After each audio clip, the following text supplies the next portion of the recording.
Hello and welcome to Loving Me, Myself, and Life with me, Jody Misiak, and welcome to the coaching mini series.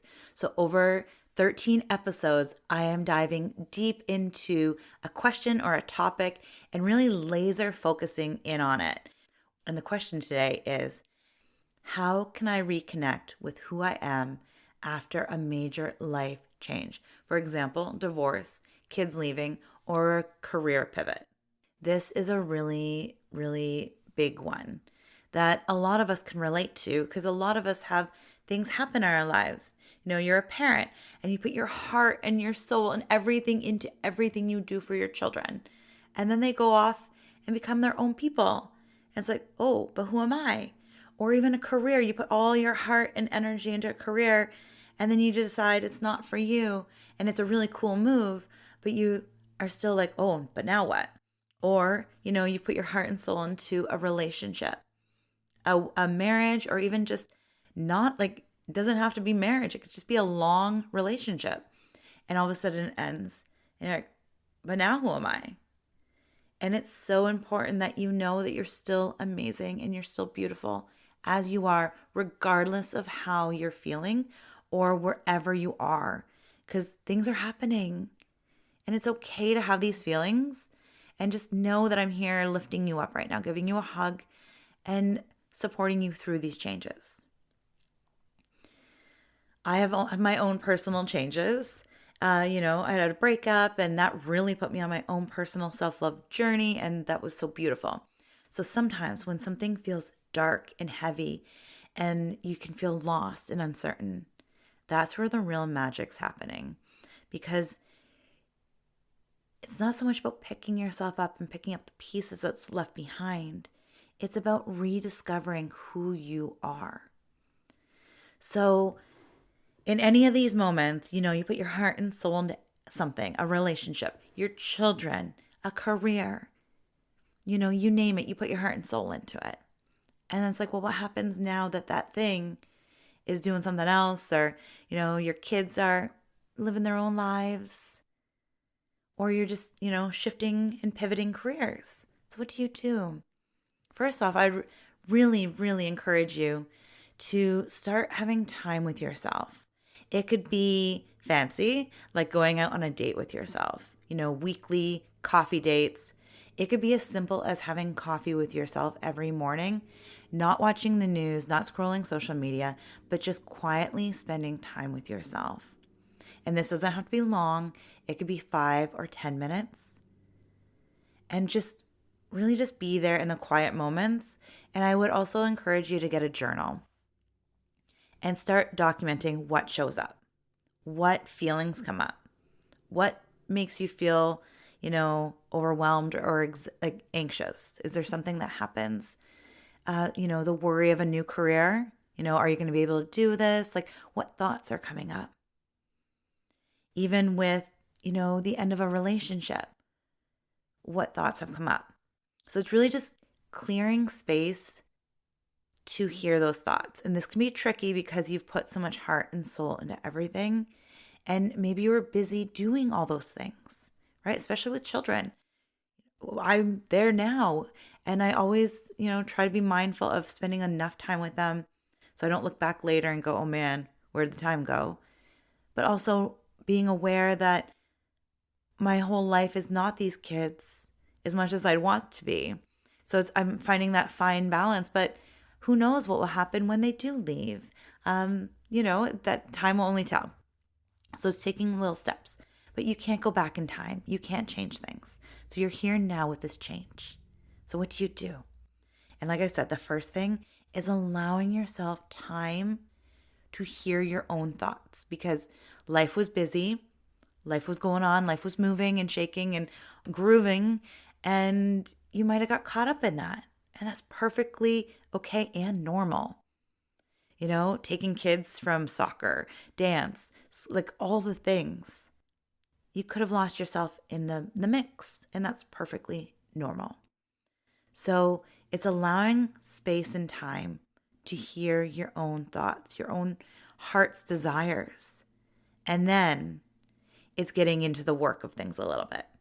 So it's maybe making a list of things you did before you got married, or before you had kids, or even before your career. Or you could even, for your career, why did you pivot? What are you looking forward to with this pivot? Or maybe it was a job loss. So there's a couple things here. So it's allowing your space and time. And then it's getting really, clear on what you're feeling. Journaling, it's like, okay, what do I feel I've lost? And it's about grieving this loss.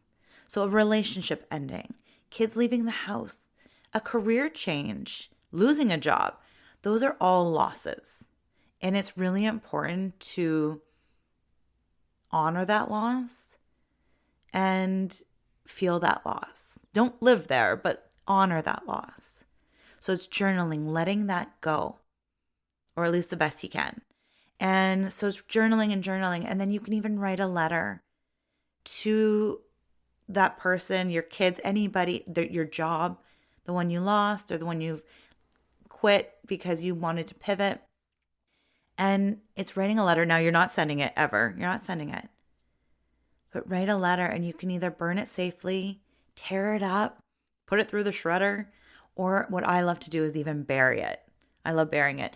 Most of the time around here, having fires is not ideal, especially in the summer months because of wildfires and things. So it's whatever works for you in your life, but whatever feels good to you. But it's writing a letter of letting go of that loss. So say it's a career, maybe you got fired or you got laid off and you're just so angry about that. You put your heart and soul into this thing and then they decided to let you go. I've been there. It does not feel good. There was tears. So feel those things, write them down. What do you feel you are owed, or what, all these things, just let it out and write it, let it go. So it's letting out your feelings and so you can let them go. And then the really cool part about reconnecting with yourself. So if you open the space to hear yourself, to really listen to yourself, and then you're letting go to make more room in your life for more beautiful things, your next phase of life.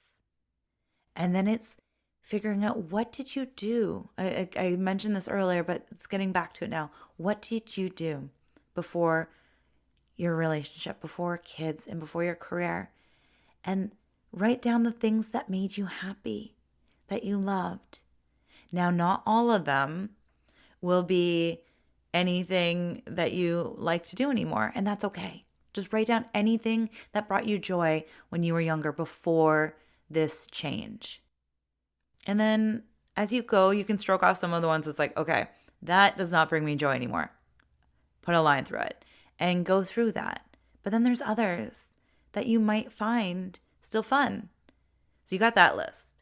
And then you go a little deeper and be like, what are things I've always wanted to try or do that I haven't got around to yet? And write down those. And then it's about scheduling in time to do that. And it's looking at this as your new adventure. So maybe you've always wanted to take dance lessons, but you've never tried. So sign yourself up for a dance class. Or maybe you wanted to try pottery. Sorry, Alex. Maybe you've always wanted to try pottery and you haven't. It's like, go find a class to learn pottery or photography, anything that, has kind of excited you.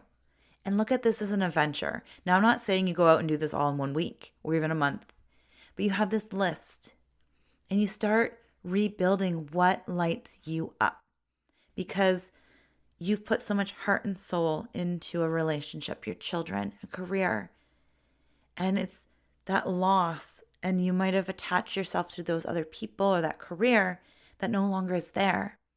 So it's remembering who you are and what lights you up without anybody else involved. And it's getting really clear on that. But at the same time, it's fun and exciting and an adventure. So it's looking at it as a way of, it's not a loss, but a new beginning. But like I said before, it is really important to honor those losses and those changes in life because they were a part of you. And it could have been years and years of being a part of you.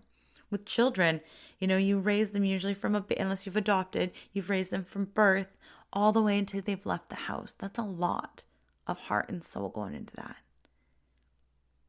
So have become a new person, becoming a mom. Like for me, I know how much I've changed and grown.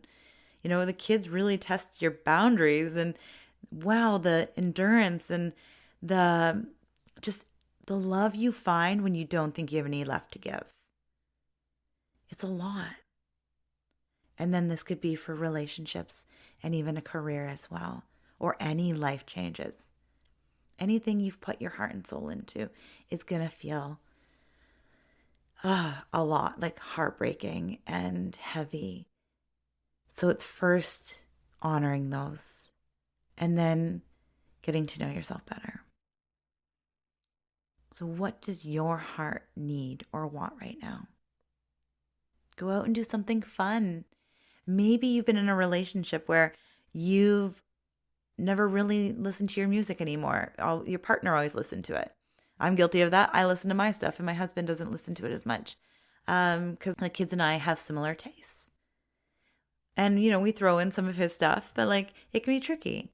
But maybe that was you. Maybe you let other people listen to music or watch TV shows that weren't really for you, but you watched them because you love those people. And it's really just rediscovering all the things you love. And you can really do that over in a course in self-love. It's this course that I've created that is literally the steps that I've taken to really get to know myself, because I had a relationship end years ago, and it was actually the best thing that ever happened to me because I took a full year to just get to know myself. And all the things that I did are now in a course in self-love and more because I've learned more as I went. It's really the thing I wish I had when I laid heartbroken on the floor and not knowing where to go, who to talk to. And it's just really a beautiful thing. And it's not just an online self-paced course. There's a group that you can talk with and share your wins, share your frustrations, share your struggles.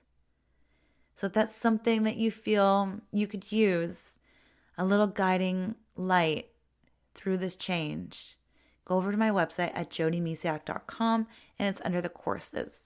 The link is also in the description of this podcast. Thank you so much from the bottom of my heart for being here. I am so grateful for you, and I am cheering you on every step of the way. Change is not easy, but you're doing it and you're showing up for yourself right now by listening to this episode. So thank you again for being here. Take care and have a beautiful, beautiful day. Bye for now.